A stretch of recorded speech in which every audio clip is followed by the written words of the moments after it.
बिस्मिल्लाहिर्रहमानिर्रहीम। मैं डॉक्टर मुनव्वर अली हूँ। मैं ईएनटी स्पेशलिस्ट हूँ। मैं सबसे पहले मौलाना शहनशाह नकवी का शुक्रिया अदा करना चाहता हूँ, अपॉर्चुनिटी प्रोवाइड की, और साथ में कारवाने मूसा रज़ा भाई का भी शुक्रिया अदा करना चाहता हूँ। तो जैसा कि आप जानते हैं कि आजकल जो है वो एक हॉट टॉपिक है और इसकी वजह से पूरी दुनिया परेशान है। तो सबसे पहले मैं आपको बताता हूँ, ये कोरोना वायरस जो है ना, एक्चुअली इस वायरस का नाम जो है यानी सीवियर रेस्पिरेटरी सिंड्रोम, और ये जो डिज़ीज़ है इसका नाम है कोविड-19। को से जो है वो कोरोना है, VI वायरस के लिए है, D डिज़ीज़ के लिए, और 19 इसके लिए है कि ये डिज़ीज़ सबसे पहले चाइना के सिटी वुहान में शुरू हुई थी, फिर WHO ने इसका ये नाम रख दिया था। तो मैं चाहता हूँ कि आप ये जो भी ये टॉक है, डिस्कशन है, ये थोड़ा सा सब लोगों के लिए समझ में आए। तो सबसे पहले मैं आपको इसके अलामात बताता हूँ, जिसे साइन एंड सिम्टम्स कहते हैं। अब WHO ने जो इसकी नई साइन एंड सिम्टम की जो गाइडलाइन दी है, उसमें ये है कि सबसे इम्पॉर्टेंट जो चीज़ है वो इसमें है फीवर, बुखार का होना। ये आप समझ लें कि तकरीबन 87% लोगों में ये चीज़ होती है कि हाई ग्रेड टेम्परेचर होता है जिसके साथ पेशेंट प्रेजेंट करता है। उसके बाद दूसरी जो चीज़ है वो है कॉफ़, ड्राई कॉफ़। ये तकरीबन 67% लोगों में ये ड्राई कॉफ़ होती है। उसके बाद बॉडी एक, यानी पूरे जिस्म में दर्द रहना, पूरे जिस्म में तनाव, ये तकरीबन 38% लोगों में होती है। इसके अलावा जो लेस कॉमन सिम्टम्स इसके हैं उसमें है शॉर्टनेस ऑफ ब्रेथ, सांस का फूलना, ये तकरीबन 18% लोगों में होती है। और 30% लोगों में ये बहुत अहम चीज़ है, वो है loss of sense of smell, सूंघने की हिस्स का ख़त्म होना। और उसकी वजह जो है वो ये है कि ये वायरस जो है वो सबसे पहले अटैक करता है नाक की झिल्ली को, नेज़ल म्यूकस मेम्ब्रेन को, और उसकी वजह से ये झिल्ली को डैमेज कर देता है। क्योंकि हमारा जो सेंस ऑफ स्मेल है, जो हमारा ऑल्फैक्टी एरिया है जिस सूंघते हैं, वो हमारी जो नेज़ल कैविटी रूफ में होता है। तो 30% केसेस के अंदर ये loss of sense of smell भी होती है। अच्छा, फिर और लेस कॉमन सिम्टम है जिसमें कि छींकों का आना, नाक से पानी जाना, abdominal pain, vomiting, diarrhoea, body cramps, ये भी होता है। अब जैसे मैंने आपको बताया कि सबसे अहम जो है साइन एंड सिम्टम में वो है फीवर। यानी कोई आपको ऐसा पेशेंट मिलता है जिसको अभी रिसेंटली हाई ग्रेड फीवर हो, और फीवर के साथ उसको खांसी हो जो बिल्कुल ड्राई हो, और उसके साथ उसको थोड़ा सा सांस भी फूल रहा हो, ठीक है ना, और वो कंप्लेंट करता है थोड़ा सा कि सूंघने की भी ताकत थोड़ी सी शेष जो है वो कम हो गई है, तो काफ़ी हद तक आप ये समझ सकते हैं ये तीनों चीज़ें अगर होंगी तो ये काफ़ी हद तक कोरोना वायरस का पेशेंट है। अच्छा, अब ये है कि हमें इस डिज़ीज़ का सबसे पहले हमें ये जानना चाहिए कि इसका ट्रांसमिशन कैसे होता है। मतलब ये डिज़ीज़ जो है वो इंसानों में किस तरह मुंतकिल होती है। इसमें सबसे अहम चीज़ जो है उसे कहते हैं ड्रॉपलेट इन्फेक्शन। ड्रॉपलेट इन्फेक्शन ये होता है कि पेशेंट जो है वो छींके या खांसे, स्नीजिंग और कॉफिंग, और एक हेल्थी आदमी उससे तकरीबन 2 मीटर के अंदर अंदर खड़ा हुआ है तो वो डायरेक्ट इन्फेक्शन जो है वो उसकी नोज़ में जा सकता है। इसे ड्रॉपलेट इन्फेक्शन कहते हैं क्योंकि इसमें बहुत ही फाइन ड्रॉपलेट्स होते हैं जो कि हवा में चलते हैं और अटैक कर देते हैं। सिंगापुर में जो एक ट्रायल हुआ था, उन्होंने कहा कि इवन अगर कोई पेशेंट कॉफ करे या स्नीज करे, छींके, तो 15 फीट तक भी उसके ड्रॉपलेट अफेक्ट कर सकते हैं। तो एक तो मैंने आपको ये बताया। अच्छा, दूसरा ये है कि अगर कोरोना का कोई पेशेंट है और उसको कोई वो बात कर रहा है या सिंपल ब्रीदिंग कर रहा है, सांस ले रहा है, तो क्या उससे भी ट्रांसमिट हो सकता है? उससे ट्रांसमिट होने के चांसेस नहीं हैं, लेकिन अगर बहुत ही क्लोज कांटेक्ट है, 1 मीटर से भी कम फासले पर है, तो हो भी सकता है। अच्छा, फिर सबसे इम्पॉर्टेंट चीज़ ये कि जो पेशेंट होता है कोरोना वायरस का, ये क्योंकि मुस्तकिल इसका नाक से सिक्रीशन भी जा रही होती है, इसको खांसी भी आ रही होती है, तो ये रिपीटेडली अपनी नाक को भी छुएगा और अपने मुंह को भी छुएगा, तो इसकी वजह से ये वायरस इसके हाथ में लग जाता है। तो अब ये होता है कि ऐसी सरफेस जैसे टेबल है, कोई स्टेनलेस स्टील है, हार्ड बोर्ड है, तो वहाँ पर ये वायरस चिपक जाता है। अब आप ये देखें, डे टू डे लाइफ के अंदर अगर कोई पेशेंट है, उसने अपने गाड़ी के हैंडल को छुआ, फिर अपने घर के दरवाजे को उसने कुंडी खोली उसकी, ठीक है ना, फिर एंटर हुआ, फिर वॉशरूम गया, ये सब चीज़ें जहाँ जहाँ वो अपना हाथ लगाता रहेगा, वायरस जो है वहाँ ट्रांसमिट होता है। तो इसमें ये देखा गया है कि तकरीबन हार्ड सरफेस पर, स्टेनलेस स्टील पर और ये प्लास्टिक पर वायरस 3 दिन तक रहता है, और एयरबॉर्न इन्फेक्शन इसका बहुत कम है। तकरीबन जो है ना, ये 3 घंटे तक हवा में रह सकता है, लेकिन वो भी ऐसा जैसे क्लोज्ड कोई जगह हो। मैं आपको बाद में बताऊंगा कि किस तरह वो भी होती है क्लोज में। अच्छा, अब जैसे मैंने आपको बताया कि ट्रांसमिशन इसका इस तरह होता है, ठीक है। अब हम ये डिस्कस करते हैं कि इसकी डिज़ीज़ का हम पैथोफिजियोलॉजी कैसी है, मतलब ये किस तरह ये हमारे लंग्स में अफेक्ट करता है। सबसे पहले मैं आपको एक बेसिक चीज़ बता दूं कि जो हमारी नाक है, नेज़ल कैविटी, क्योंकि मैं खुद ENT का डॉक्टर हूँ, इसमें एक जो सबसे वाला अगला पार्ट होता है उसको वेस्टिब्यूल कहते हैं, नेज़ल कैविटी का। उसकी लाइनिंग होती है स्किन से, और इसमें हेयर फॉलिकल्स होते हैं, बहुत ही फाइन, वाइब्रेसिया कहते हैं उसको। ये हॉरिजेंटली प्लेस्ड होते हैं।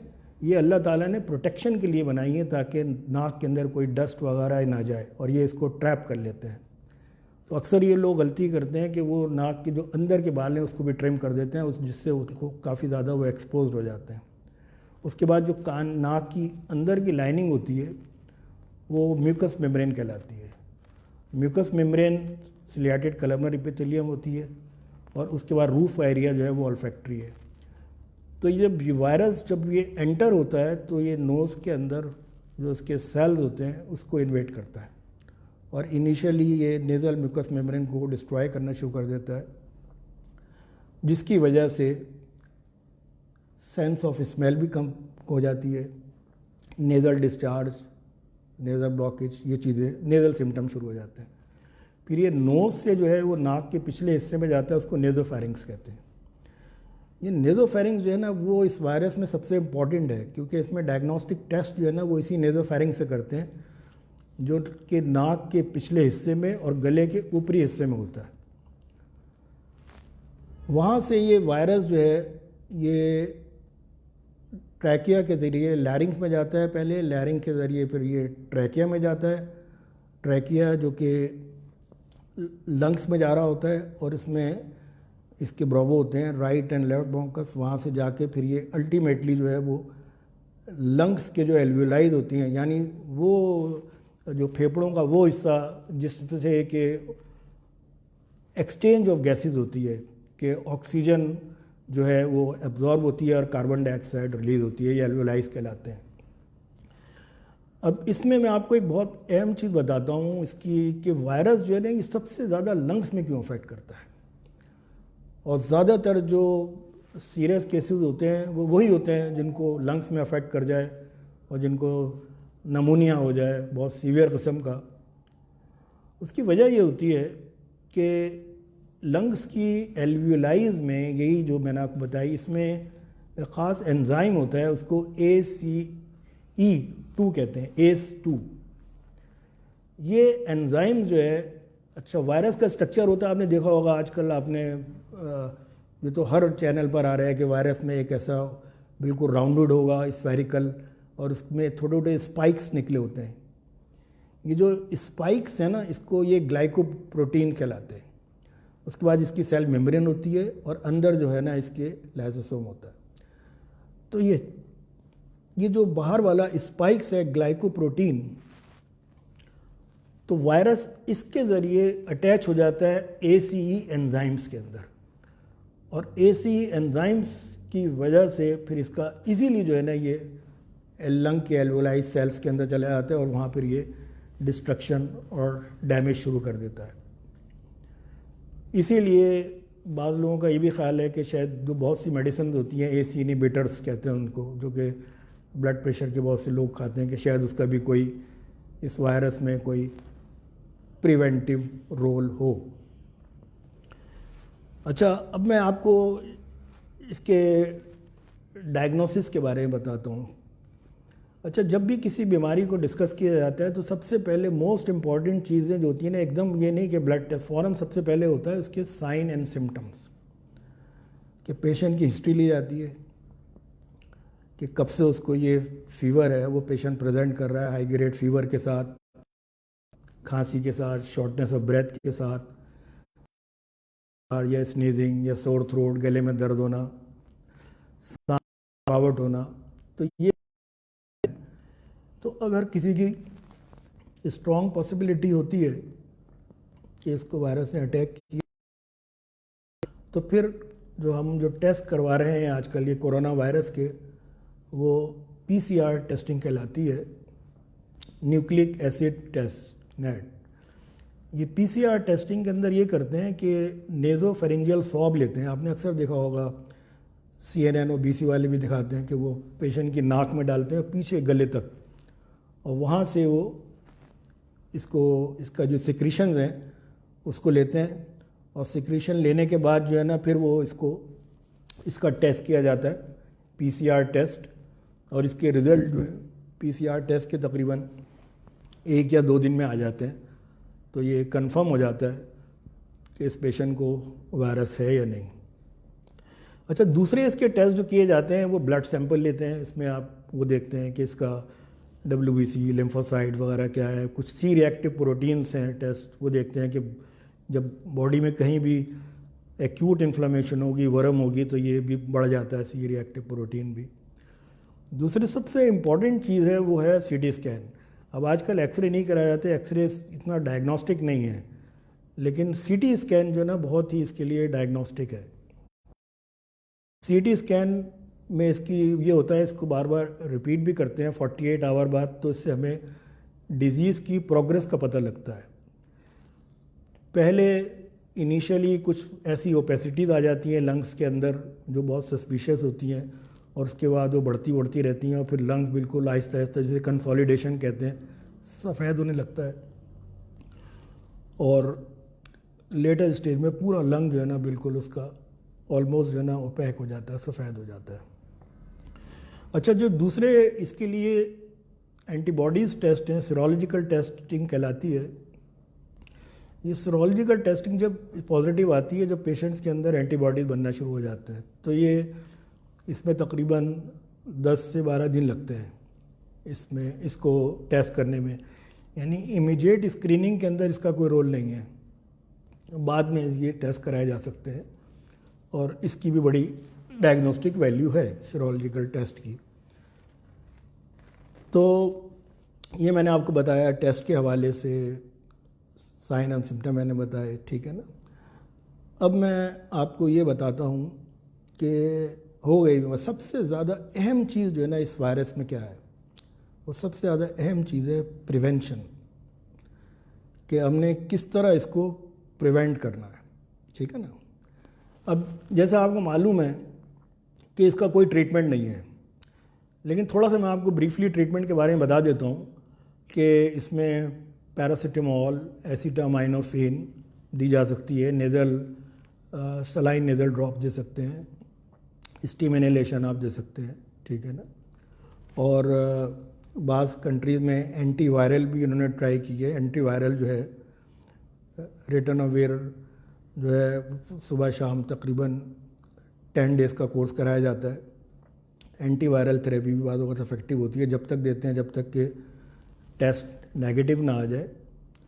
और अगर एंटीवायरल थेरेपी फेल हो जाती है तो उस सूरत के अंदर जो है एंटी मलेरियल क्लोरोक्विन फॉस्फेट भी दी जा सकती है।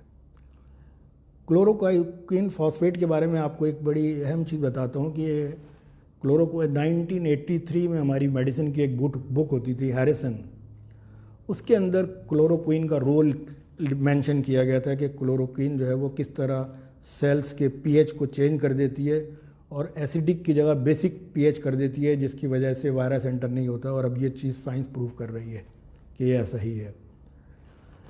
अच्छा, ये मैंने आपको बताया कि ये इसका ट्रीटमेंट प्रोटोकॉल होता है।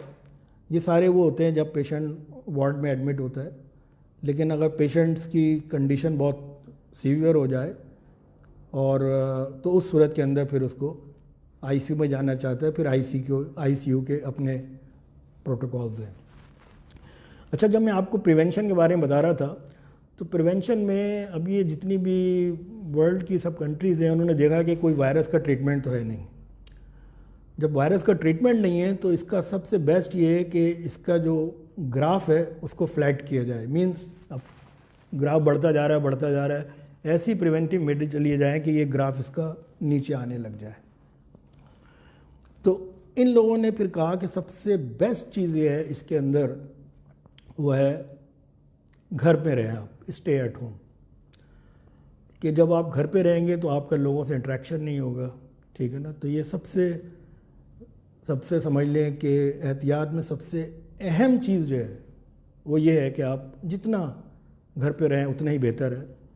और अगर आपको किसी ने बाहर जाना भी है तो कोई फैमिली का कोई एक मेंबर जाए ताकि रिस्क फैक्टर जो है वो कम से कम रहे। अब गवर्नमेंट ने स्कूल बंद कर दिए, कॉलेजेस और सारे ऑफिसेज, शॉपिंग मॉल, सेंटर, सब चीज़ें, ये बहुत ही अच्छा इक़दाम है। क्योंकि जहाँ भी पब्लिक गैदरिंग होगी तो पब्लिक गैदरिंग में लोग एक दूसरे से कैच करेंगे, और यहाँ लोगों को इतनी अवेयरनेस भी नहीं है। बहुत से लोगों को मैंने देखा है मिल रहे हैं एक दूसरे से और जितना फासला रखने को कहा है वो भी नहीं रखते। अब इसमें ये है कि एटलीस्ट जो है ना, आपको अगर कोई पेशेंट है उससे कम से कम आपने मिनिमम 6 फुट का फासला रखना है बात करने में। तो अब ये तो पता नहीं होता कि किसी, क्योंकि जैसे इसमें डिजीज़ में एक चीज़ ये है कि बाज़ लोग तो ये सिम्टोमेटिक होते हैं, जो मैंने आपको सारे बताए थे ना, कि टेम्परेचर है, खांसी है, शॉर्टनेस ऑफ ब्रेथ है, हर चीज़ है। और बाज़ 20% ऐसे होते हैं जिसमें कोई सिम्टम नहीं होता, ये एसिम्टोमेटिक कैरियर होते हैं। ये बहुत ही समझ लें एक बड़ा ही ख़तरनाक चीज़ है कि आपको पता ही नहीं कि आपको अंदर वायरस है, और लेकिन आप में ये कैपेबिलिटी कि आप दूसरे को ये वायरस ट्रांसमिट कर देते हैं। तो इसके लिए जो है ना, सबसे ज़्यादा इम्पोर्टेंट जो WHO ने स्ट्रेस किया है वो किया है टेस्ट। 3 दफ़ा उसने कहा है कि जितना ज़्यादा टेस्टिंग होगी तो टेस्ट करके इसका डायग्नोसिस होगा, जिससे एसिम्टोमेटिक कैरियर जो हैं उनका पता लग जाएगा कि कौन कौन है। अच्छा, अब ये है कि आपने प्रिवेंशन के अंदर जो चीज़ों का ख्याल रखना है वो बहुत अहम है। जो WHO का एक प्रोटोकॉल है उसमें सबसे इम्पॉर्टेंट ये है कि आपने कभी भी आप बाहर से आएँ अपने प्रॉपरली हैंड वॉश करें, और हैंड वॉश आपने 20 सेकंड तक करना है। ये बहुत अहम है। अक्सर लोग 5 सेकंड 10 सेकंड करके भाग दे, बिल्कुल घड़ी देख के 20 सेकंड तक साबुन से अच्छी तरह हैंड वॉश करना है। इससे अच्छा कोई समझ लें आपको प्रिवेंशन का कोई तरीका नहीं है। दूसरे लोग कहते हैं कि सैनिटाइज़र यूज़ कर लो और दूसरी बहुत सी चीज़ें, Pyodine solution, hydrogen peroxide use होता है, लेकिन हैंड वॉशिंग मैं समझता हूँ सबसे बेहतरीन है। तो पहली चीज़ है आपने डिस्टेंस मेंटेन करना है। अपना हैंड वॉश करना है। और तीसरा क्या है कि वो ये है कि आपका हाथ यानी आपके फिंगर्स आपकी नाक को ना छुएं, आपके मुंह को ना छुएं और आइस को ना छुएं। आइस क्यों? आइस इसलिए कि आइस में एक डक्ट होती है, नेज़ो लैक्रिमल डक्ट, वो नाक में खुलती है। यानी अगर वायरस आँख में लग जाएगा तो वहाँ से भी नेज़ल कैविटी में आ जाता है। तो इसलिए आँख को भी छूना मुनासिब नहीं है, बिल्कुल ज़रूरी नहीं। तो ये 3 चीज़ मैंने आपको बताई प्रिवेंशन के अंदर। अच्छा, उसके बाद ये है कि जो एक जनरल प्रिवेंटिव मेजर है कि आप जो है अपने जितने भी गाड़ी के लॉक्स हैं, अपने डोर लॉक्स हैं या ऐसी एंट्रेंस पॉइंट हैं, तो उसमें आप जो है वो चीज़ें आप यूज़ कर सकते हैं एंटीसेप्टिक। तो इसमें एक पाकिस्तान के जो साइंटिस्ट हैं उन्होंने एक रिकमेंडेशन दी है कि अगर आप ये जो आम ब्लीच होता है ना, ब्लीच लें और इसको तकरीबन 3.5 लीटर पानी में ब्लीच के 5 चमचे 5 टेबल स्पूनफुल आप उसमें डाल लें पानी में, ब्लीच में, तो आपका बेहतरीन आपका वो एंटीसेप्टिक बन जाएगा। उसको फिर आप जो है ना स्प्रे बॉटल में करके आप स्प्रेस कर सकते हैं जहाँ भी आप चाहें। तो प्रिवेंशन के हद तक बहुत कुछ भी है वो जो बोला जा सकता है। और मैं चाहता हूँ कि अगर कोई क्वेश्चंस हैं तो लोग क्वेश्चन करें।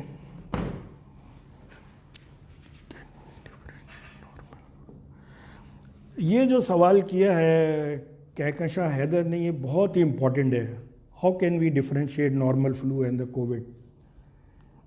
इसमें जो है ना, इसमें इम्पॉर्टेंट चीज़, इसमें नॉर्मल जो फ्लू होता है उसमें भी फ्लू लाइक सिम्टम्स ही होते हैं। हेडेक्स भी होगा, हल्का सा फीवर भी होगा, स्नीजी भी होगी, छींके भी आएंगे, लेकिन उसकी सिवियरिटी बहुत कम होती है। फिर उस पर आपने ये देखना होता है कि ये जो पेशेंट है जिसको हम सस्पेक्ट कर रहे हैं कि ये कोविड-19 का पेशेंट है, इसकी हिस्ट्री क्या है, कोई ट्रैवल हिस्ट्री है इसकी, कोई कॉन्टैक्ट की हिस्ट्री है।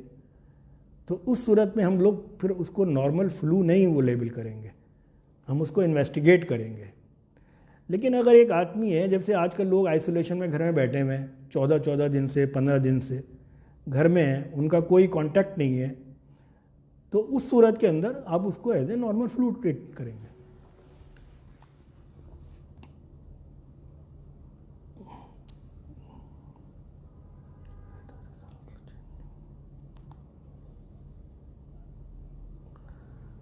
हाँ, ये इन्हें पूछा है कि किड्स को जो है ना अक्सर इन्वायरमेंटल एलर्जी भी होती हैं और वेदर भी चेंज हो रहा है, ये भी है। तो आजकल के, मैं तो बच्चों के हवाले से तो आपको बता दूंगा कि बच्चों को ना आपने हर लिहाज से जो है ना बाहर जाने से रोकना है। अब यहाँ ये होता है कि बच्चों को क्योंकि इतना इल्म नहीं है तो बच्चे इंटरेक्ट करेंगे दूसरे बच्चों के साथ, ठीक है ना।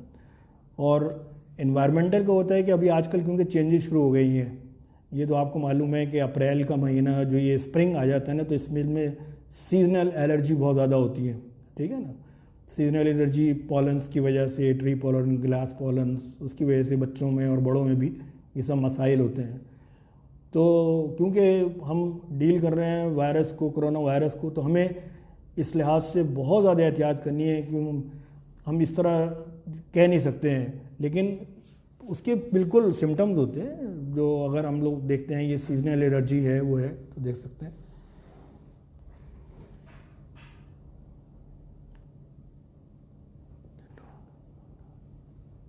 ये किसी ने सवाल किया है कि डिटोल और वाटर जो है ये सही है, ये डिसइंफेक्टेंट के तौर पे यूज़ कर सकते हैं। आप एक छोटी सी बोतल डिटोल की ले लें, उसको 1 लीटर पानी में डाल के उसके बाद अलग से बना लें, ये हो सकता है। लेकिन मैं समझता हूँ डिटोल से भी बेहतर जो है ना वो पायोडीन है या हाइड्रोजन पेरोक्साइड है, वो आप यूज़ कर सकते हैं।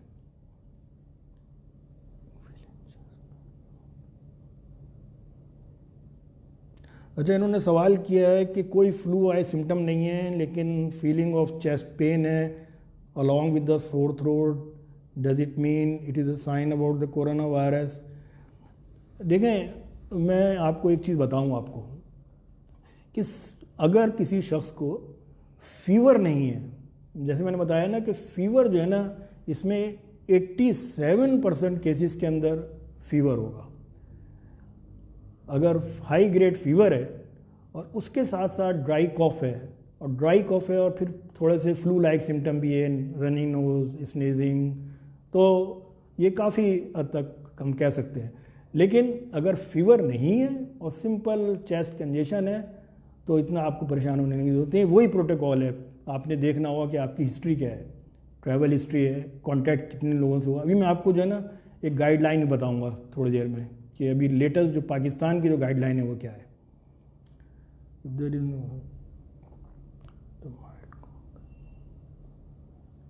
अभी उन्होंने कहा I have a mild cough but no fever flu, which medicine can I take. ठीक है, अभी इनको फीवर नहीं है और हल्की सी इनको कॉफ है और कोई फीवर नहीं है, कोई घबराने की बात नहीं है। इसमें बेस्ट ये होता है आप कोई भी एंटीहिस्टामिन ले लें, जैसे रेजेक्स ले लें, कैस्टीन ले लें, टेल्फास्ट ले लें और साथ में पैनाडोल ले लें, गार्गल्स करें, स्टीम इनहेलेशन लें, क्योंकि ये जो प्रॉब्लम होती है ना, अब ये हमारी ईएनटी प्रैक्टिस में ये कॉमन चीज़ है, यही लोग आते हैं प्रेजेंट करते हैं। लेकिन ये डिफ्रेंशिएट करना कि कोरोना है या नहीं, ये सिर्फ टेस्ट से पता लगेगा।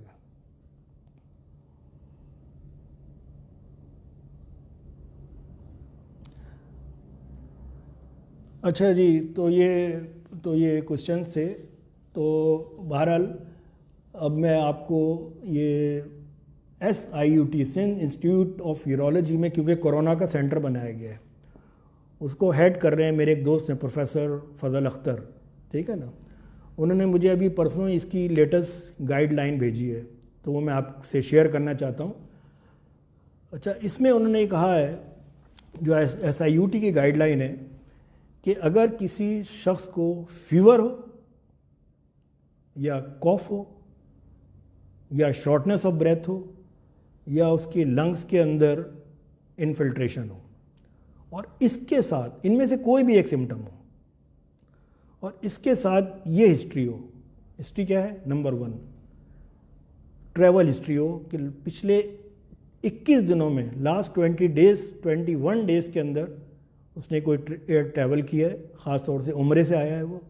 ये सेकंड किए है कि उसका किसी ऐसे पेशेंट से जो कि कोविड पॉजिटिव टेस्ट था, उससे उसका क्लोज कांटेक्ट हुआ हो फॉर मोर देन 15 मिनट्स, ये सेकंड है। थर्ड ये कि लास्ट 21 डेज में इस शख्स ने किसी बैंक में गया है, बैंक में ट्रांजैक्शन किए हैं, कैशियर से उसने लेन देन किए, या किसी शॉप पे गया है वहाँ से उसने लेन देन किए, रुपयों की और सब कुछ। और तीसरा जो है वो अगर किसी डॉक्टर को विज़िट किया है तब भी वो सस्पिशियस हो जाता है उन सिम्टम्स के साथ। और चौथा जो चीज़ है वो है कि इसने लास्ट 21 डेज़ में कोई गैदरिंग अटेंड की है, बड़ी गैदरिंग, बड़ी मॉस्क में गया है, रायविंड गया है मदरसे में, या कहीं बहुत ऐसी जगहों पे जहाँ के बहुत ज़्यादा लोग जमा थे। तो उन सिम्टम के साथ अगर इन चारों में से कोई भी एक चीज़ है तो ये suspected case of corona virus है। अच्छा, फिर ये है कि इसके उनको 3 उन्होंने कैटेगरीज बनाई हैं SIUT वालों ने। एक है माइल्ड, एक मॉडरेट और एक सीवियर। माइल्ड का उन्होंने कहा है कि अगर किसी पेशेंट को फीवर हो, कॉफ हो, कोरोना टेस्ट उसका पॉजिटिव हो, लेकिन अदरवाइज़ वो बिल्कुल हेल्थी हो, कोई वाइटल साइन उसके ख़राब ना हो, तो उस सूरत में उसको होम आइसोलेशन में भेज दिया जाए। अगर होम आइसोलेशन में रहते हुए उसको सिम्टम जो है वो 3 दिन तक सेटल नहीं होते, यानी 3 दिन तक उसका फीवर नहीं उतरता, कॉफ नहीं उतरती, तो फिर उसको वापस आना पड़ेगा सेंटर में और फिर उसको अकॉर्डिंगली उसका ट्रीटमेंट होगा। तो ये माइल्ड है, यानी जिसको आप घर पे होम आइसोलेशन के अंदर मैनेज कर सकते हैं। लेकिन होम का जो क्वारंटीन है ये बड़ा इम्पॉर्टेंट है। क्वारंटीन जिसे कहते हैं, उस बहुत से लोगों को इसका कॉन्सेप्ट नहीं है। क्वारंटीन का मतलब है कि वो घर में अपने कमरे में वो बिल्कुल अकेला होगा, हर चीज़ उसको वहाँ मुहैया होगी, उसके कपड़े ये वो सब अंदर ही होंगे, सब उसके खाने पीने की चीज़ें, उसकी जितने भी ये मोबाइल वगैरह, कोई उस कमरे में एंटर नहीं होगा, ना ये शख्स बाहर जाएगा, वहीं वॉशरूम यूज़ करेगा और फ्रीक्वेंटली अपने हैंड वॉश करेगा, खाना उसको दरवाजे के बाहर मिल दिया जाएगा। तो ये है होम आइसोलेशन। अच्छा, अब सेकंड जो कैटेगरी मैंने आपको बताई वो है मॉडरेट केसेस। मॉडरेट केसेस के अंदर क्या होता है कि हाई ग्रेड फीवर होगा, शॉर्टनेस ऑफ ब्रेथ होगी, लेकिन उसके साथ साथ उसकी एक होता है पल्स ऑक्सीमीटर से जो है ना ऑक्सीजन लेवल चेक करते हैं, तो उसका ऑक्सीजन लेवल लेस देन 94% होगा। जो पहला माइल्ड केस था उसमें ऑक्सीजन सैचुरेशन मोर देन 95 है। मोर देन 95 का मतलब है कि ये इतनी ज़्यादा इसकी तबीयत अभी ख़राब नहीं है। लेकिन अगर ऑक्सीजन लेवल 94% से कम हो जाए तो ये इंडिकेट करता है कि इसका ऑक्सीजन लेवल कम हो रहा है, इस शख्स को एडमिशन की ज़रूरत है। जो कोरोना वायरस के वार्ड में एडमिट होगा, ये इसको वार्ड में एडमिट कर लिया जाएगा और इसका अकॉर्डिंगली ट्रीटमेंट होगा। तीसरे वो है जो कि सीवियर केसेस कहलाते हैं। सीवियर केसेस में क्या होता है कि इसमें ऑक्सीजन सैचुरेशन 90% से कम हो जाती है। इसकी ब्रीदिंग रेट, हमारा जो नॉर्मल जो हमारी ब्रीदिंग होती है ना, वो होती है 14 to 20 ब्रेथ पर मिनट। इस सीवियर केस के अंदर इसकी ब्रीदिंग मोर देन 30 पर मिनट हो जाएगी, यानी सांस फूल रहा होगा बहुत बैठे बैठे। इस पेशेंट को आईसीयू में जाना होगा और फिर आईसीयू के सारे हुआ। तो इस तरह माइल्ड, मॉडरेट और सीवियर। सस्पेक्टेड केसेस के अंदर आप टेस्ट करा लेंगे। माइल्ड में उसको आइसोलेशन, होम आइसोलेशन, या अगर ठीक नहीं हो तो वापस आएगा। मॉडरेट में हॉस्पिटलाइजेशन वार्ड में, और सीवियर केसेस के अंदर आईसीयू में।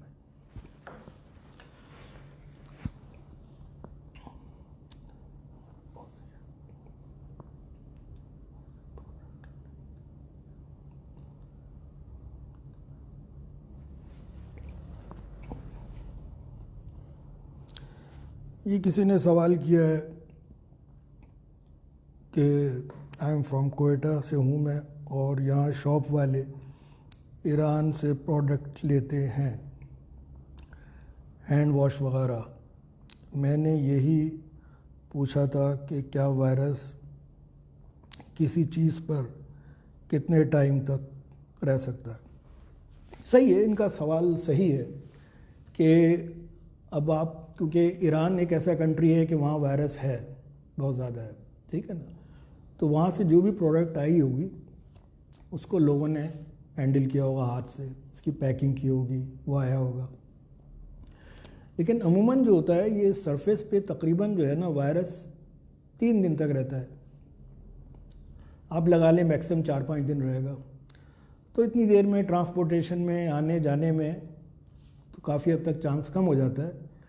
लेकिन ओवरऑल मैं एक चीज़ बताऊँ आपको ग्रॉसरी के सिलसिले में, क्योंकि ग्रॉसरी जो है वो शॉपकीपर आपको प्लास्टिक बैग्स में देता है, और प्लास्टिक बैग में वायरस जो है वो 3 दिन तक रह सकता है, 72 आवर्स तक, ठीक है ना, अगर वो इन्फेक्टेड है जो देने वाला है। तो आपने करना ये है कि बेस्ट इसका आंसर है कि आप अपनी पूरी ग्रॉसरी लेके आएँ, उसको अपने डोर के बाहर सारी ग्रॉसरी के जो शॉपर बैग्स थे वो निकाल दें। चीज़ें ग्रॉसरी की निकाल के उसको आप नई चीज़ें मुंतकिल करें, घर ले जाएं, और उसको फिर भी आप 72 आवर तक रहने दें, to be on the safe side. Otherwise जैसे आपने प्लास्टिक बैग फेंक दिए तो वही काफ़ी होता है। आप ग्रॉसरी लेके आए हैं, विजिट करके आए हैं, किसी हॉस्पिटल से आए हैं, किसी गैदरिंग से आए हैं, तो सबसे पहले आपने क्या करना है, आपने सबसे पहले करना है कि अपने जो कपड़े जो आपने पहने थे, क्लोथ्स, वो बाहर ही के वॉशरूम में आप उतार दें। उसको वॉशिंग मशीन में डलवा दें। जो आपने शूज़ पहने थे वो शूज़ भी आप बाहर रहने दें। उसके बाद आप सबसे पहले हैंड वॉश करेंगे, वही उसी तरह जो आपको बताया गया तरीका 20 सेकंड्स तक। हैंड वॉश करने के बाद आपने दोबारा ग्रॉसरी को लेना है, उसको अंदर रखना है, बाहर रखें या कहीं भी, और उसको भी टच ना करें। उसके बाद दोबारा आप फिर हैंड वॉश करें। मतलब जहाँ भी आपको ये अंदेशा हो कि मैंने किसी ऐसी चीज़ को टच किया है जो पोटेंशियल हो सकता है जिसमें वायरस हो। अच्छा, अब घरों में आप अंदर बैठे हुए हैं, घरों में ये वायरस जो है ये एयर बॉर्न इन्फेक्शन नहीं है, इसका भी इतना कोई घरों में से आके नहीं लगेगा, लेकिन ये क्लोज कॉन्टैक्ट में, जैसे वेटिंग रूम है, हॉस्पिटल्स का वेटिंग रूम है, डॉक्टर्स का वेटिंग रूम है, ख़ास तौर से वहाँ क्लोज जगह है, एसी चल रहा है, वहाँ लोग बैठे हैं, तो ये वो जगह होती है जहाँ से वायरस बहुत जल्दी कैच हो जाता है, कॉफिंग से, स्नीजिंग से। तरीक़ाकार यही है कि आप पब्लिक प्लेसेस पर, हॉस्पिटल में, क्लिनिक्स में सैनिटाइज़र यूज़ करें। और एक मैं आपको मास्क के बारे में बताना चाहता हूँ कि आम पब्लिक के लिए मास्क नहीं है कि बाहर निकल रहे हैं और मास्क लगाएं, ये इतना ज़रूरी नहीं है। आप जब किसी ग्रॉसरी स्टोर पे जाएंगे, बैंक्स में जाएंगे, ऐसी जगह पे जाएंगे, ऑफिस वगैरह में जहाँ आपको इंटरेक्शन होगा लोगों से, तो वहाँ आप सर्जिकल मास्क लगाएंगे। अच्छा, मास्क जो है ना, ये भी 2-3 किस्म के होते हैं। एक तो आम सर्जिकल मास्क है जो आपने देखा होगा, ग्रे। इस मास्क में मैं आपको दिखाता हूँ। इसका एक हिस्सा होता है बाहर ग्रीन और एक होता है बाहर वाइट। ये जो बाहर वाइट है ये आपने उस सूरत में पहनना है कि अगर आप चाहते हैं कि दूसरे लोगों का वायरस आपको ना लगे। मीन्स डॉक्टर, नर्सिंग स्टाफ जो है वो ये इस तरह पहनेंगे ताकि जो है ना वाइट बाहर रहे। और अगर ग्रीन बाहर है तो इसका मतलब है आप खुद बीमार हैं और आप नहीं चाहते कि आपका इन्फेक्शन जो है वो दूसरे लोगों को लगे। तो उस सूरत में आपने मास्क इस तरह पहनना है कि ग्रीन साइड जो है वो आपकी बाहर रहना चाहिए। अच्छा, ये जो सर्जिकल मास्क होते हैं ये सिंगल यूज़ के होते हैं। आपने एक जगह पहना, पूरा दिन आपने पहन रखा, ठीक है, उसके बाद इसको फिर आप डिस्कार्ड कर दें, इसको रीयूज़ नहीं कर सकते। अच्छा, जो दूसरे मास्क होते हैं वो कपड़े वाले मास्क होते हैं, आपने देखा होगा। कपड़े वाले मास्क का सिर्फ ये फ़ायदा हो सकता है कि आपको लगा है कि आपने मास्क पहना हुआ है तो आपका हाथ जो है वो डेलिब्रेटली आपके हाथ को और अपने मुंह को और नाक को आप टच नहीं करेंगे। सही है ना, अब एक तरह की प्रोटेक्शन है। लेकिन वायरस से कोई प्रोटेक्शन नहीं होती इसमें, क्योंकि स्पोर्स इसके बड़े बड़े होते हैं और वायरस इसके ज़रिए आराम से अंदर चला जाता है। लेकिन तब भी मैं कहता हूँ कि ठीक है आप पब्लिक प्लेस में ताकि आपको प्रिवेंशन रहे। ये जो कपड़े वाला मास्क होता है ये आप अपना यूज़ करने के बाद इसको हैंड अच्छी तरह वॉश कर लें सोप वाटर से, उसके बाद दोबारा ही पहन सकते हैं। अच्छा, जो तीसरे मास्क होते हैं ना जिसको N95, ये बेसिकली रेस्पिरेटर है। ये आम पब्लिक के लिए नहीं है, ये हॉस्पिटल स्टाफ्स के लिए या उन लोगों के लिए जो कि ICU में वर्क कर रहे हैं, जहाँ के उस फिज़ा में वायरस बहुत ज़्यादा होता है, जहाँ स्पेशली जब पेशेंट को एंडोट्रैकियल ट्यूब पास की जा रही हो या वेंटिलेटर पर रखा हो। हालांकि वहाँ प्रेशर सिस्टम ऐसा रखा गया है, लेकिन इसके बावजूद भी वहाँ तो आपको पूरा ड्रेस पहनना होता है डॉक्टर्स को। लेकिन ये हमारा टॉपिक नहीं है PPE ड्रेस के बारे में, या सिंपल मैं बताना चाह रहा हूँ कि आप मास्क यूज़ करें। अच्छा, घर में बहुत से लोग घर में मास्क पहन रहे हैं, इससे कोई फ़ायदा नहीं है। घर में आपका अपना एनवायरनमेंट है, हेल्थी एनवायरनमेंट है, अब वहाँ आपको ज़रूरत नहीं है मास्क पहनने की।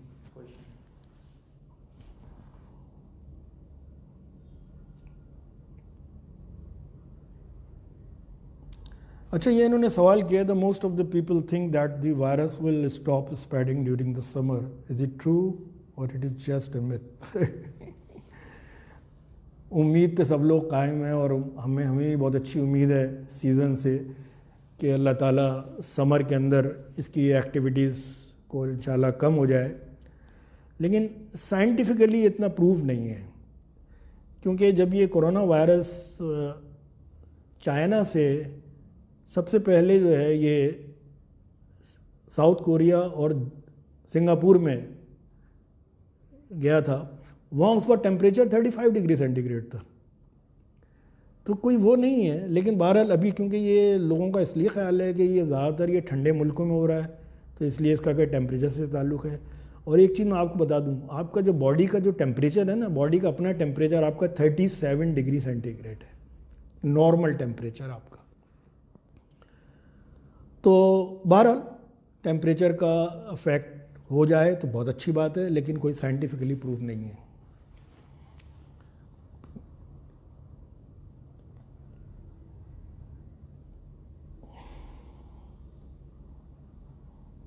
अच्छा, क्लोथ मास्क के बारे में उन्होंने पूछा है, N95 mask is reusable if yes how long. N95 mask जो है, अगर उसको यूज़ कर सकते हैं आप, और ये कुछ दिनों तक आपका यूज़ हो सकता है। लेकिन अगर आपने आईसीयू में या अटेंड कर रहे हैं, पेशेंट को अटेंड कर रहे हैं, तो उस सूरत के अंदर जो है ये फिर इसको डिस्कार्ड कर देना चाहिए। बहुत महंगा है, कॉस्टली है। तो बहरहाल जैसे मैंने आपको बताया ना कि N95 का ज़रूरत नहीं है, लेकिन अगर आप ऐसी जगह पे एक्सपोज होते हैं जहाँ बहुत ज़्यादा चांसेस हैं तो फिर चांस है। अच्छा, ये इन्होंने कहा है कि can human become infected with corona virus of the animal source. ये तो आपको पता है, थ्योरीज हैं, जो वुहान में हुआ था एनिमल से और मुख्तलिफ उससे वो आए थे, तो ये तो है पॉसिबिलिटी। सर मुझे गौर अली जाफी साहब कह रहे हैं कि सर मेरी सांस फूल रही, सांस फूलता है, जिसका क्या इलाज है। हाँ, ये इनको शॉर्टनेस ऑफ ब्रेथ, ये सिंपल, इनको ये एस्थमेटिक होंगे या इनको क्रोनिक ऑब्स्ट्रक्टिव एयर डिजीज़ होगी, जिसको रेगुलर सांस फूलता है, वो एस्थमेटिक पेशेंट है। लेकिन इस कोरोना के सीज़न में एक चीज़ मैं आपको बहुत बताना चाहता हूँ, दो चीज़ें मेरी सुन लें। एक तो ये है कि जो लोग स्मोकिंग करते हैं वो फौरी तौर पे स्मोकिंग क्विट करते हैं, क्योंकि स्मोकर्स जो है ना वो हाई रिस्क पेशेंट हैं आजकल के दौर में, कोरोना के एपिडेमिक में।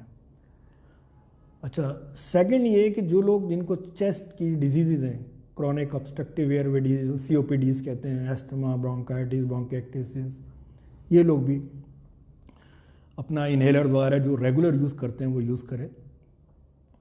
पेशेंट्स से और कम्युनिटी में बिल्कुल इंटरेक्ट ना करें।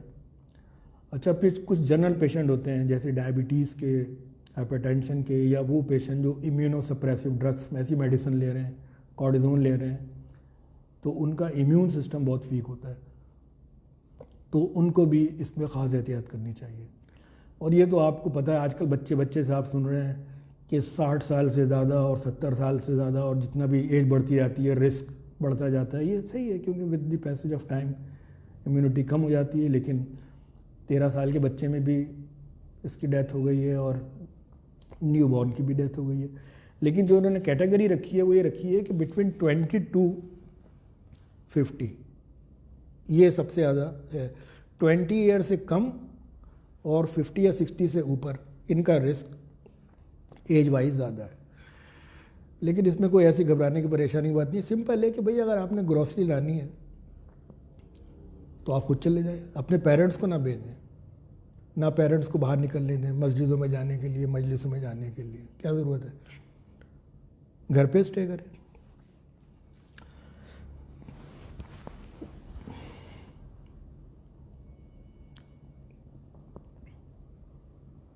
अच्छा, इन्होंने कहा कि ये जो आपने मास्क के बारे में बताया था, ज़रा इसको दोबारा रिपीट कर दें।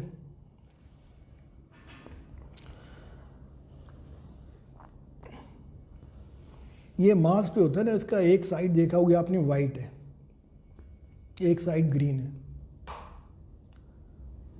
अगर आप खुद बीमार हैं, आपको खांसी है, कॉफिंग है, तो आप मास्क इस तरह पहनेंगे, आपका ग्रीन साइड बाहर रहेगा।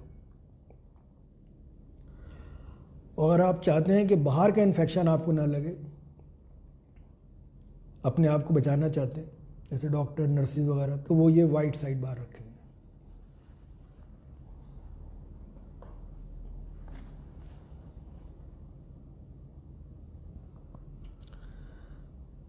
अच्छा, ये कह रहे हैं कि मुझे कोई भी इशू नहीं है लेकिन फिर भी मेरा सांस फूल रहा है, तो ये सिंपल एंजाइटी से भी हो सकता है आजकल के हालात के अंदर, ठीक है ना। लेकिन अगर आपने वही जो मैंने आपको क्राइटेरिया बताया था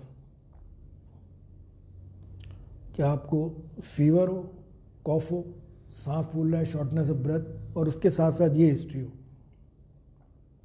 कि आपने कोई एयर ट्रैवल किया है, किसी मीटिंग में गए हैं, आप गैदरिंग में गए हैं, कहीं से आपका इंटरेक्शन हुआ है पेशेंट से जो कि कोविड का कंफर्म पेशेंट था, तो उस सूरत में अगर आपको शक है तो अपने जाके टेस्ट करा लें। वरना सिर्फ सांस फूलना कोई क्राइटेरिया नहीं है, फीवर सबसे ज़्यादा इम्पोर्टेंट है।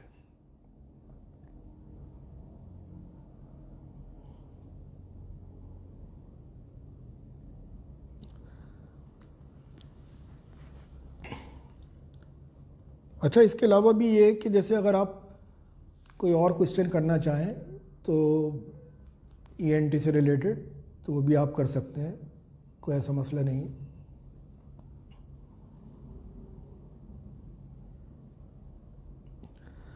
तो बहरहाल जो मैंने आपको बताया कि इस डिज़ीज़ में सबसे इम्पॉर्टेंट ये है प्रिवेंशन, प्रिवेंशन, प्रिवेंशन। और प्रिवेंशन का बेस्ट चीज़ क्या है कि आप घर में रहें, स्टे होम। अभी गवर्नमेंट ने लॉकडाउन किया हुआ है, लेकिन लॉकडाउन न भी हो तब भी आप अननेसेसरी बाहर ना निकलें, लोगों से हैंड शेक बिल्कुल ना करें, और ये तो आदत ही ख़त्म हो जानी चाहिए क्योंकि इसका पता नहीं है वायरस कब तक रहता है हैंड शेक करने की। और दूसरे ये कि अब आपने ग्रॉसरी लेने तो जाना ही है, अब ग्रॉसरी लेने जाएं, ग्रॉसरी लेने जब जाएंगे क्योंकि वहाँ रश भी होता है और ख़ास तौर से टिल के ऊपर काफ़ी लोग होते हैं, उस सूरत में मास्क भी पहन लें और चाहें तो आप ग्लव्स भी पहन लें, और अगर ग्लव्स नहीं पहनते तो वापस आके आप अच्छी तरह हैंड वॉश करें अपने।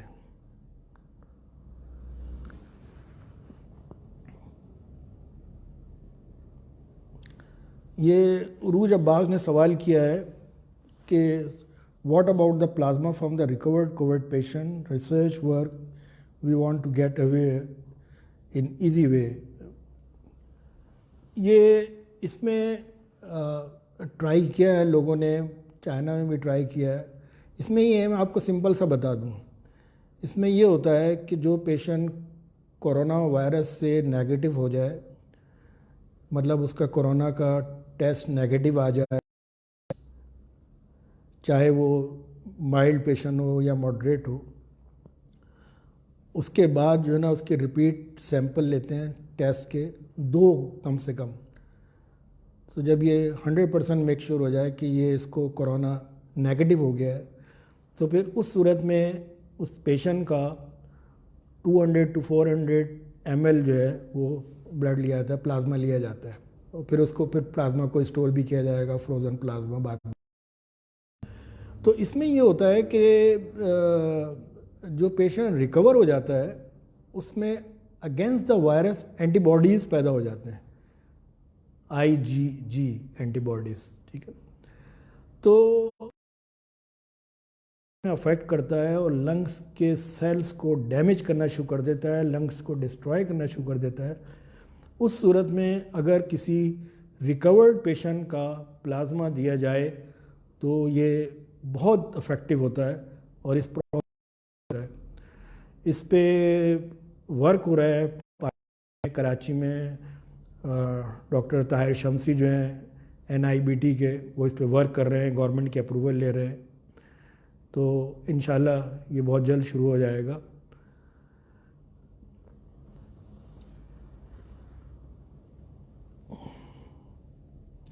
अच्छा, ये कहने कि some people are still not taking it seriously, please do give some instruction to such a people for general awareness.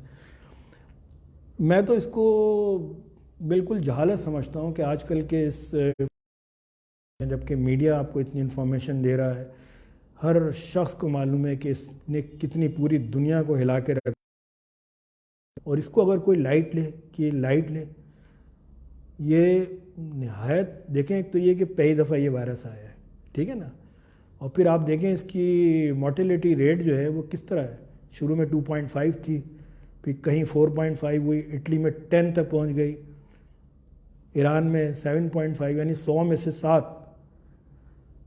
तो इसको बहुत सीरियस लेना चाहिए, इसके बारे में मुकम्मल आगाही ज़रूरी है। अपने आप को बचाएं, और अगर अपने आप को नहीं तो कम से कम अपनी फैमिली को तो बचाएं, अपने बीवी बच्चों को, अपने दोस्त को।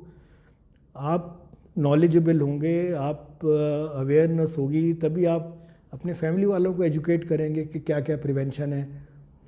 और जबकि ये है कि जो प्रिकॉशन ले रहा है, जो एहतियाती तदाबीर कर रहे हैं, वो बिल्कुल सही है। जैसा एक ने कहा था ना, अच्छा मुझे लगा उसका जुमला, कि ये वायरस जो है ये घर में खुद चल के नहीं आता है, आप इसको लेके आते हैं।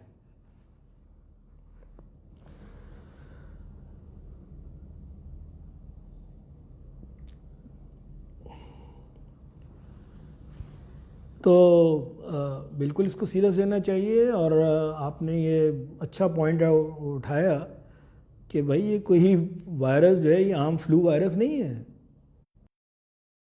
ये है कि इसको डिफरेंशिएट करना, जैसे जिनको फ्लू लाइक, जैसे अप्रैल शुरू हुआ, इस सीजनल एलर्जी, पोलन की एलर्जी हो जाएगी उस सूरत में अंदर। लेकिन लकीली मैं आपको एक चीज़ बताऊं, जो मैंने आपको पहले बताई थी, कि इसमें स्नीजिंग, रनी नोज और नाक से पानी आना, रायनोरिया सिर्फ 4% केसेस में होता है, नेजल ब्लॉकेज। नेजल सिम्टम्स कम है, चेस्ट के सिम्टम्स ज़्यादा है।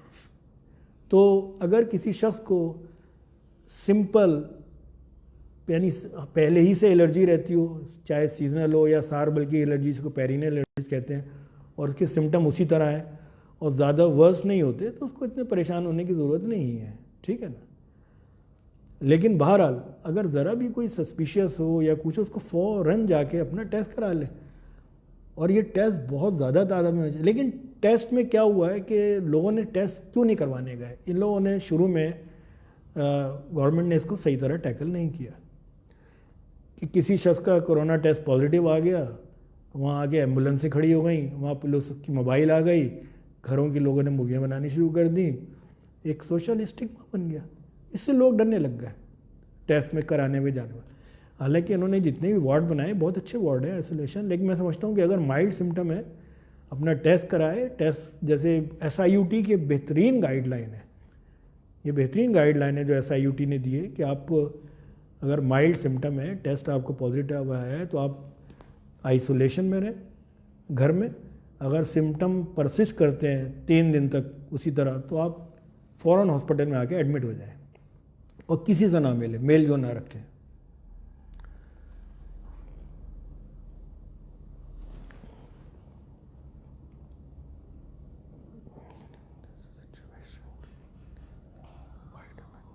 अच्छा, इन्होंने भी ये सवाल किया, what to eat in the situation to maintain the vitamin if we are not affected yet.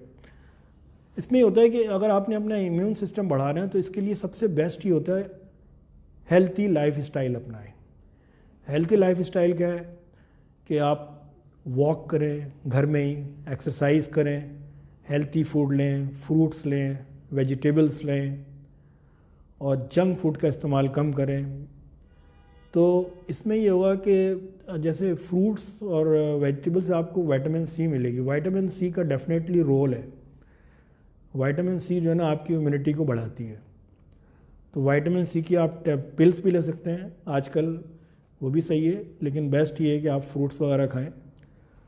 Walk and exercise, ये नहीं कि रात रात भर बैठे हुए हैं टीवी पे बैठे हुए हैं। और हाँ, एक चीज़ मैं और भी ज़रा थोड़ा वादे कर दूं कि इसमें लोगों को आजकल जो है डिप्रेशन, एनजाइटीज़ बहुत बढ़ता जा रहा है इस वायरस की वजह से, न्यूज़ देख देख के।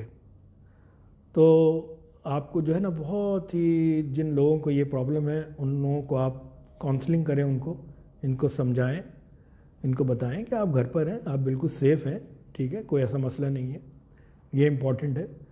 और बच्चों का भी लाइफ स्टाइल चेंज रखें, बच्चों को हेल्थी एक्टिविटीज़ में डालें, बच्चे अपने गेम्स खेलें, एकेडमिक एक्टिविटीज़ में रहें, बच्चों को टाइम दें, बच्चों के साथ इंटरेक्ट करें। बच्चों को टाइम देना बहुत ज़रूरी है ताकि बच्चे जो है ना वो इधर उधर ना जाएं, कभी मोबाइल पे लगे हैं ये क्योंकि बच्चों की ना इसमें स्लीप बहुत ज़रूरी होती है कि रात को बच्चा जल्दी सो जाए, और जितनी भी नींद प्रॉपर होगी तो अगर सही टाइम पे आदमी सोए और सही नींद ले तो बच्चों की इम्यूनिटी बहुत बढ़ती है। एक प्रॉपर स्लीप होनी चाहिए, प्रॉपर डाइट होनी चाहिए, मिल्क दें बच्चों को, एग दें हाफ बॉईल करके, और हाई प्रोटीनस डाइट दें बच्चों को ताकि उनका कैल्शियम सब और विटामिन बढ़े। तो ये सब चीज़ें रॉ फॉर्म में ले सकते हैं या टैबलेट फॉर्म में ले सकते हैं।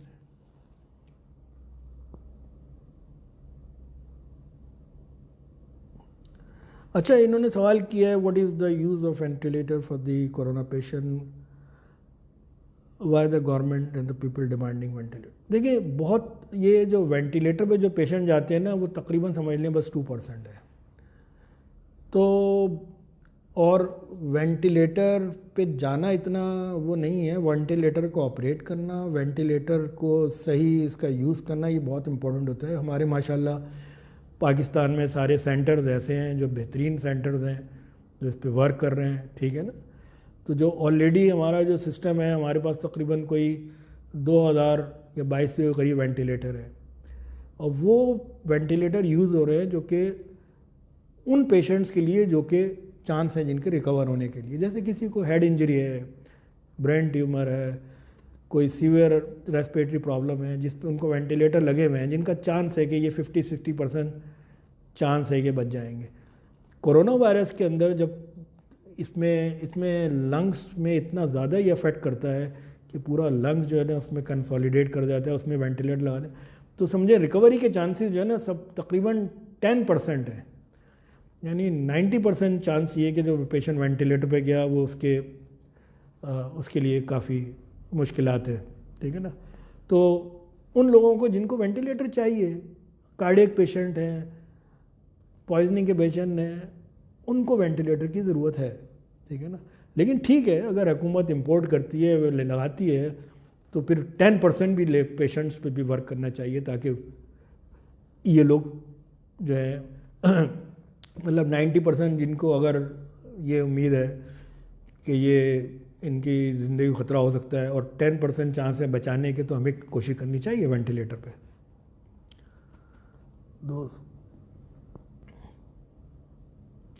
अच्छा, इन्होंने कहा those who have autoimmune disorder please share some insight of such patient and cases.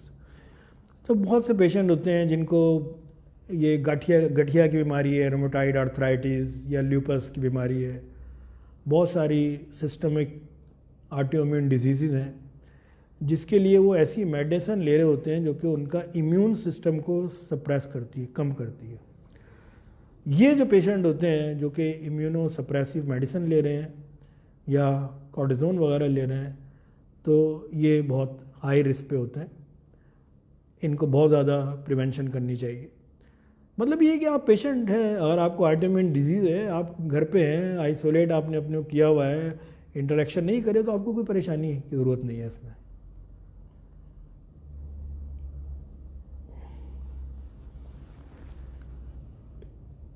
Y sufficient,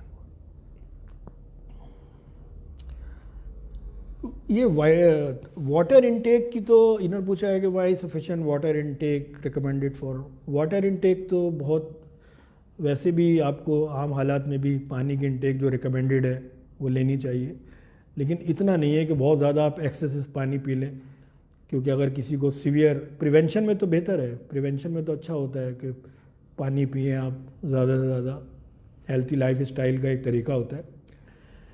लेकिन डिजीज़ होने के बाद अगर लंग्स के अंदर प्लूरल डिफ्यूजन हो जाए, कंसोलिडेशन हो जाए, तो उस सूरत में थोड़ा वाटर रिस्ट्रिक्ट, मतलब ये कि ये चीज़ें डॉक्टर से डिस्कस करनी चाहिए। लेकिन आम हालात में प्रिवेंशन के लिए जैसे मैंने बताया हेल्थी लाइफ स्टाइल के अंदर वाटर इनटेक भी है कि आप अच्छी वाटर इनटेक रखें। तो उम्मीद है कि ये जो डिस्कशन है आपके लिए काफ़ी इन्फॉर्मेटिव होगा। बहरहाल वक्त की कमी है, तो मैं आप लोगों का बहुत बहुत शुक्रगुज़ार हूँ जिन लोगों ने इस लेक्चर को सुना।